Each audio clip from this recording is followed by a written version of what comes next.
So, hope everybody's having a great day. Baseball today, we got a lot of things we can talk about, so we'll get going here in just a couple minutes. Just making sure the chat's up and running and all those good things.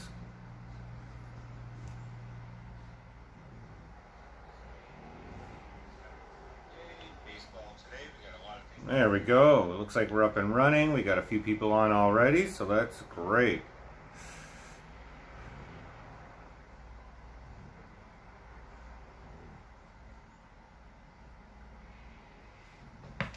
So as I said, glad everybody's here listening to MLB baseball. It's going to be a great day for baseball, I think.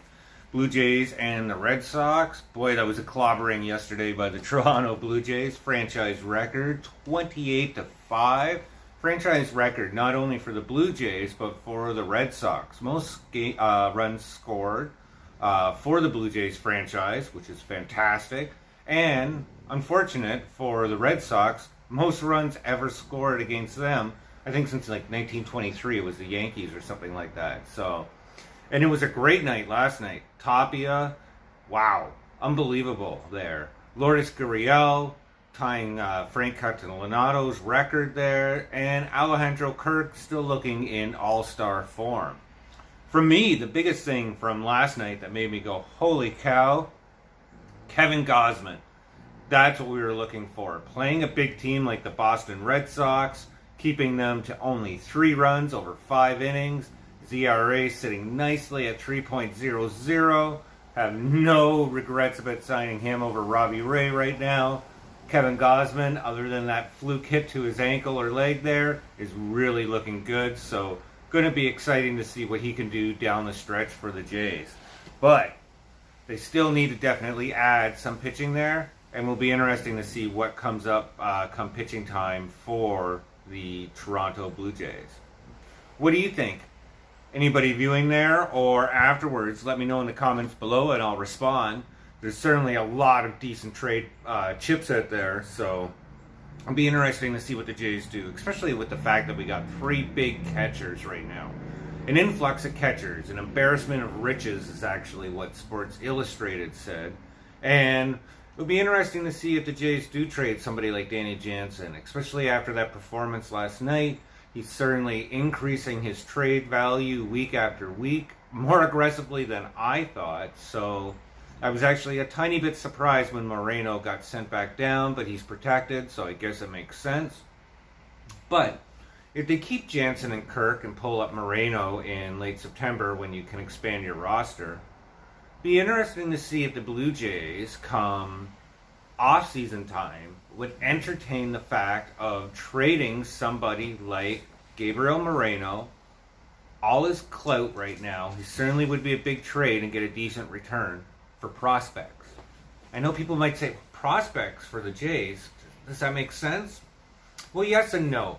I suspect that the Jays will lose some players like Jordan Groshans come trade deadline. I don't think they're going to do anything huge. I think they're going to protect Moreno, certainly, as well as Orelvis Martinez and Tiedemann, one of the pitchers there in the Jays farm system. So I think Jordan Groshans is really the only expendable piece this offseason, unless they do something ridiculous and go for like Soto, or something not as ridiculous and go for Ohtani. That being said, if the Jays do move a few pieces, you could get some really good single A or low A and even gamble on the high end for Gabriel Moreno. So that allows us in 2025, 2026, when you have contracts that are going to be expiring if we don't extend people like Vladimir Guerrero, Alek Manoah, Bo Bichette, Lourdes Gurriel, we have some talent that's coming up, and the rebuild's not going to be as painful and not nearly as long as the rebuild that happened between 2015 and the team that we have now. Although kudos to Ross Atkins and Mark Shapiro there, because really in hindsight, this Jays rebuild has been fairly quick. Maybe it has a lot to do with people like Vladimir Guerrero, Alek Manoah, and Bo Bichette really progressing a lot quicker than we thought, specifically Alek Manoah and how quickly he was rushed through the minor league system. So we want to lessen that impact moving forward, and trading somebody like Gabriel Moreno for prospects certainly could get that done. I don't know. Maybe I'm just crazy there in speaking about that. And talking about Alek Manoah, it's a big game today. You got Alek Manoah and Crawford there. Be interesting to see if the Red Sox are going to have some fire in their belly. They're going to be aggressive after that embarrassing loss. I always find that teams, when they do get beat down, usually come back just ablazing the next game. So it's kind of nice that we do have somebody like Alek Manoah, all-star, on the hill for the Jays to really see if they can put that fire out for the Boston Red Sox. And Crawford's 2 for 2 right now on the season. Just checking the chat there. So that's not too bad.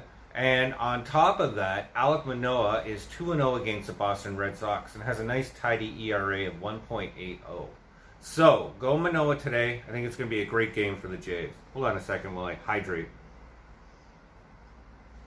This certainly will be a game for Alek Manoah, where he can prove himself with the Boston Red Sox being as aggressive as they can. And boy, oh boy, after the struggles that the Blue Jays had in June and early July, wouldn't it be nice if we came out and had a sweep of a team like the Boston Red Sox to really give them that confidence? One of the nice things about the Blue Jays, if you don't know, they actually have a very flexible, very nice schedule for the rest of the stretch. They're over the hill. They're over the tough part. They got long series with teams like Oakland and Baltimore coming up. Specifically, we play the Baltimore Orioles, I think, 16 times in the month of September and into early October. So this is advantageous for the Jays. I have no issues about the Jays. They're going to make the playoffs this year. I don't think they're going to be able to beat the Yankees and take the American League, but the Yankees are just doing something completely magical on their own. Got to give credit where credit's due, and if you're a Yankees fan, you got to be really happy right now. But records like that don't always equate to success into the postseason. And that's where I think you're going to see teams like the Houston Astros, the Blue Jays, Boston, Tampa Bay all get aggressive at the trade deadline because they know the beast in the New York Yankees that they're eventually going to have to fight to get into the deep postseason. They got to get past them, so you got to get some players to get it done. My only concern with Alek Manoah, and I said this before, and maybe I was just worrying a little too bit, is with them rushing him through the minor league system. He only pitched 18 innings in AAA, then was promoted, pitched 110 innings in the MLB last year, so that's just under 120 innings in total. And if they stretch him out well above 200, that's such a drastic increase. I worry about injury. Knock on wood that doesn't happen. Let me know if you think I'm wrong in the comments below there. But that's my biggest concern about Alek Manoah. But I think Jose Barrios returning the form with Alek Manoah and Kevin Gausman really is giving us that really deep 1, 2, 3. So who's going to be the fourth? And I think this is going to be an opportunity where the Blue Jays can get aggressive at the trade deadline without really costing us a lot. And I said in one of the previous vlogs that I did, that the player that the Jays I think will sign or make the trade for will come from the Los Angeles Angels. It's going to be Noah Syndergaard making his return to the Jays. Yeah, that Syndergaard that we made the trade way back when at the original playoff run with Batista and crew, where we got R.A. Dickey. Now, I'm not saying Noah Syndergaard is going to be the player that we traded for way back then, but he's certainly having a decent season. Injuries aside, knock on wood, nothing significant this year. It looks like he's bouncing back okay from Tommy John. His command is there. I know his fastball is down about 5 miles an hour, but he's still sitting at a decent 94, 95. And more importantly, his strikeout rate is up. His walk rate is average, so he might not have the power, but he has the command. And if the Jays eat up the remaining of his salary, I don't think they're going to have to send somebody significant their way. And if it is somebody like Jordan Groshans, I could see somebody like Noah Syndergaard and one of their relief pitchers being attached as well. I say this every time, but it's got to be frustrating being a Los Angeles Angels fan right now, having players like Anthony Rendon, Mike Trout, Ohtani, and not even being close to the playoffs, looking like they might sell again. And I guess we might as well, we said his name, we might as well talk about him. What is going to go on with Ohtani? It's going to be, he's got next year with the Angels if he stays. He's going to be a free agent after that. He's going to get over $500 million. Be interesting between him and Juan Soto, who gets a bigger contract.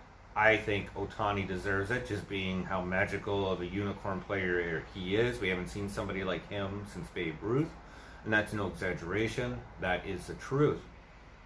But with the constraints of Mike Trout's contract, Anthony Rendon's contract, and the Angels not spending well over $200 million, leaves very little room for the extension of Ohtani. So if they keep Ohtani for next year, it's like they're rolling the dice for 1 year to see what happens, and then he's going to fight them in free agency, and he's going to go elsewhere.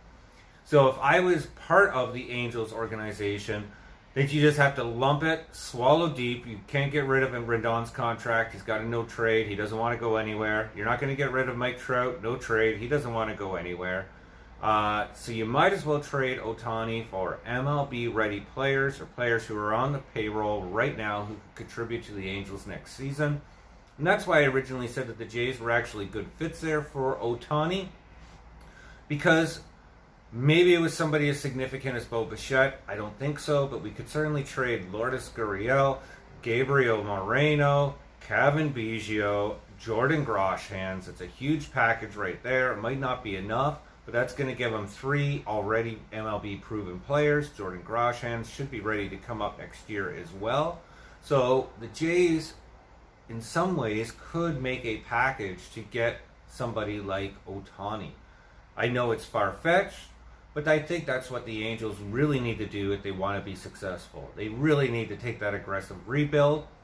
And talking about rebuilds, we might as well just ramble right into the Washington Nationals. It looks like, even though they're having a change in ownership right now, they're going to be doing the smart thing. I know it kind of stinks being a Nationals fan, but they're going to do the rebuild proper. It's going to start off with Juan Soto, and they're going to get a massive haul for that. I have a vlog coming out later today, so I'll spoil the spoilers there.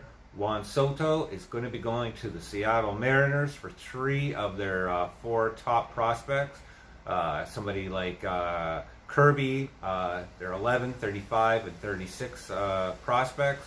So the Nationals are going to be getting a haul from the Seattle Mariners, and that's where Juan Soto is going to go, as well as they're going to get prospects, certainly not the prospects that you get from Juan Soto, but certainly players for Nelson Cruz and Josh Bell as well. And they still have additional players that they can sell. So the Nationals, deep into a rebuild, or they're about to go deep into a rebuild, but it's going to be a good rebuild for the Nationals. And 3 to 4 years from now, you just wait. The Baltimore Orioles, the Washington Nationals, and the Pittsburgh Pirates are going to be 3 serious teams to watch out for, especially with the talent that they have in each one of those respective farm systems. And before we talk about playoffs, let's talk about let's talk about the playoffs. National League, a little bit more tighter, still very exciting, but if you're looking at the National League right now, it's really coming down to Philly, St. Louis, and San Francisco battling it out for the last wild card playoff spot. Atlanta and the Padres have the first 2 locked up, so suspect those 3 teams respectively will make aggressive runs come playoff time, especially the Giants. I see maybe not the Phillies as much, but the Giants, certainly a team, and St. Louis, can't count them out, will be the 2 teams on the national side. I don't see Philly doing a lot. I think they're going to stand pat, roll the dice, and see what happens. The American League is exciting as ever. In some ways, it could be anybody's game. I know everybody's talking about Baltimore. I think Baltimore is eventually going to fall off there. I don't know if they're going to sell as aggressively, but I think Baltimore is just happy that they're having the record that they have. And kudos, they also just picked up the number 1 pick in all of baseball. But you got teams like Cleveland, Boston, and the Chicago White Sox. They're going to be battling it out against Toronto, Tampa Bay, and Seattle. So there's a 6-team horse right there. And, of course, the Houston Astros, New York Yankees will be natural fits to naturally make the playoffs. So the American League East, as always, is going to be a beast come this season. And that's why you're going to see some teams be very aggressive come MLB trade deadline. And one of those teams that I thought we'd talk about quickly before we wrap up today, Tampa Bay Rays. I think they're going to be sneaky aggressive. I've said this all along. Come MLB trade deadline, and 2 significant players that the Tampa Bay Rays are going to add. I see a reunion again with Nelson Cruz to be that power bat, that veteran, that mentor coming off the bench to really help solidify the Tampa Bay lineup. And to provide some balance to their rotation, they're going to go after and get Jose Quintana from the Pirates. It's less than $1 million, so fits right in with Tampa Bay's payroll. And adding Quintana and Cruz, I know they're not big players, but they're significant players. And watch out, Tampa Bay is going to be sneaky good too come MLB playoff time. For the Jays, I think it's going to be Noah Syndergaard that they're going to go after. They've done their research on him. He came extremely close to signing with the Blue Jays this offseason. It's not going to cost the Jays a lot unless they start building into that package. It's really just about absorbing that $21 million payroll that he's getting this year. So Noah Syndergaard coming to the Jays. And then they're going to pivot to their bullpen. I think they're going to look at Miami, Anthony Bass, as well as Okert, maybe both, maybe one or another. Definitely a bullpen piece coming their way. I see Miami. And another bullpen piece for the Jays that I could see coming, and I'm going to talk about this next week in one of my vlogs, is Alex Colomé as well. I think he could be an awesome 8th inning guy for the Jays. And Alex Colomé and Jordan Romano, 8-9. That's giving a little bit more punch to the Blue Jays there. For the Yankees, I know they've been talking about Benintendi. I think he's going to go cross the subway, as they say, head to the New York Mets. Just seems like a fit for the Mets there. And that's where I think the Yankees are going to be a little bit more patient, get extremely aggressive, and be the surprise big trade, maybe MLB, on the last day with the Pittsburgh Pirates. And I'm going to put some money on the table and say Brian Reynolds is heading to the New York Yankees. And boy, oh boy, that's going to make it scary. Does that mean it's going to be a Yankees-Dodgers World Series? Let me know what you think in the comments below there. So, as we finish up there, just want to say I really appreciate everybody who tunes in and subscribes. Brand new YouTubers, so you doing that is how I grow. So thank you so much.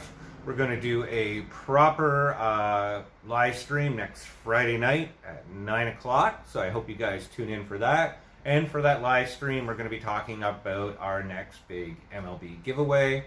I don't know if it's going to be merch or gift card, but I will certainly let you know before the next one.